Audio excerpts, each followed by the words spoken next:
Une nouvelle version concernant la vente potentielle de l'OM, la presse espagnole qui balance sur un supposé pétage de plomb de Kylian Mbappé et les excuses d'Ousmane Dembélé et des autres joueurs parisiens accusés d'avoir dérapé lors du dernier Classico. C'est le programme du journal du foot numéro 1382.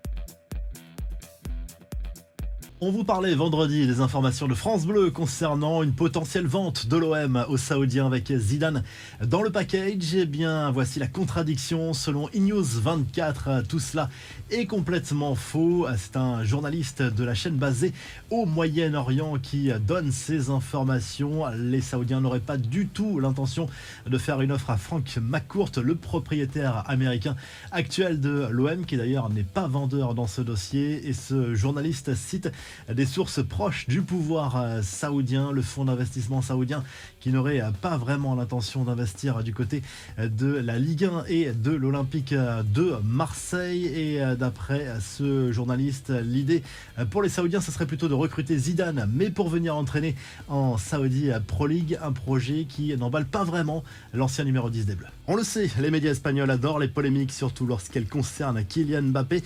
Selon Defensa Central, l'attaquant du PSG aurait très mal vécu le match nul décevant de son équipe contre Clermont ce week-end en Ligue 1. Le capitaine de l'équipe de France aurait laissé éclater sa colère dans le vestiaire après le coup de sifflet final. Il était soi-disant fou de rage, selon ce média qui, on le rappelle, est clairement pro-madrilène. Une information à prendre donc avec une sérieuse précaution, car on le sait, le Real Madrid veut absolument s'offrir Kylian Mbappé l'été prochain. Les infos en bref, avec les excuses d'Ousmane Dembélé, Randal Kolo Muani, Achraf Hakimi et Layvin Kurzawa. Les joueurs parisiens ont fait leur mea culpa sur les réseaux sociaux après les chants insultants à l'égard des Marseillais entendus après le Classico il y a 8 jours. Ils reconnaissent avoir dérapé et s'être laissés emporter par l'euphorie de la victoire. La commission de discipline de la Ligue de Foot Pro va se pencher sur ce dossier jeudi, ce qui ouvre la voie bien sûr à des sanctions. En marge de la rencontre de D1 féminine dimanche entre le PSG et l'OL, le collectif Ultra Paris a d'ailleurs déployé une banderole anti-discrimination et contre les récupérations.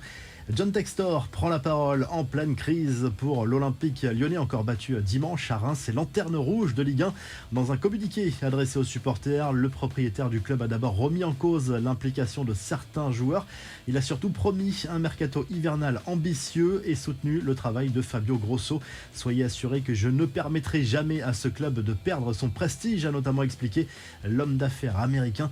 Toujours concernant l'OL, la FIFA devrait ouvrir une enquête concernant le transfert d'Ernest Nouama à l'Olympique lyonnais. L'ailier ghanéen avait été recruté par Molenbeek puis prêté dans la foulée au club français. C'est l'un des clubs appartenant à John Textor. On peut y voir une manière de contourner les restrictions imposées par la DNCG à Lyon en matière de recrutement.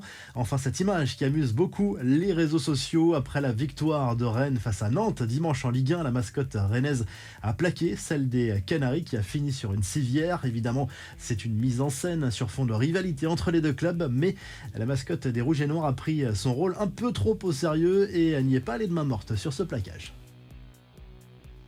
On passe à la revue de presse en Espagne. Le journal Sport consacre sa une à Xavi qui fêtera sa 100e sur le banc du club Blaugrana face à Porto cette semaine en Ligue des Champions. Et le bilan est très positif pour l'ancien milieu de terrain du club catalan qui a surtout permis au Barça de reconquérir le titre de champion d'Espagne la saison dernière. Et l'objectif cette saison, c'est d'aller le plus loin possible en Ligue des Champions et pourquoi pas décrocher un nouveau sacre dans la plus prestigieuse des compétitions européenne. Et en Italie, la Gazzetta dello Sport revient sur les matchs de Serie A disputés ce dimanche et notamment ce match nul 0-0 entre l'Atalanta et la Juve. La Roma s'est rassurée un petit peu avec un succès 2-0 contre Frosinone, mais au classement, les deux clubs milanais s'envolent un petit peu avec 4 points d'avance désormais sur le Napoli 3e. Si le journal du foot vous a plu, on n'oublie pas de liker et de s'abonner et on se retrouve très rapidement pour un nouveau journal du foot.